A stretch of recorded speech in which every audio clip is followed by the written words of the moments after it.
একটি ছোট্ট গ্রাম ছিল। গ্রামের পাশ দিয়ে একটি বড় নদী বয়ে যেত।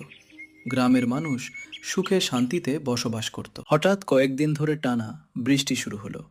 বৃষ্টি থামার কোনো নাম নেই। নদীর পানি দ্রুত বাড়তে লাগলো।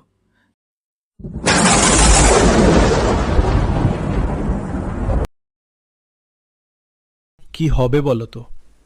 এত কিছু বৃষ্টি হয় তাহলে তো আমাদের গ্রামে বন্যা চলে আসবে। আমরা কি করতে পারি? বন্যা এক রাতে নদীর বাঁধ ভেঙে গেল। মুহূর্তের মধ্যে বন্যার পানি গ্রামে ঢুকে পড়ল।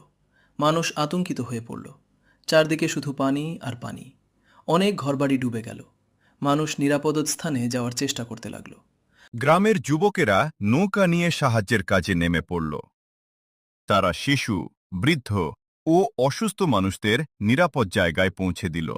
বন্যার কারণে খাবার ও পানির সংকট দেখা দিল। গ্রামের মানুষ একে অপরের পাশে দাঁড়ালো। সবাই মিলে খাবার ভাগাভাগি করে কয়েকদিন পর বৃষ্টি কমে গেল। ধীরে ধীরে বন্যার পানি নামতে শুরু করলো। মানুষ স্বস্তি ফিরে পেল। পানি নেমে যাওয়ার পর সবাই মিলে গ্রাম পরিষ্কার করলো। ভাঙা ঘরবাড়ি মেরামত করা হলো।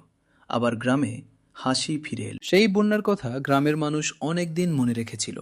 তারা শিখেছিল বিপদের সময় একতা ও সহযোগিতাই সবচেয়ে বড় শক্তি। সমাপ্ত।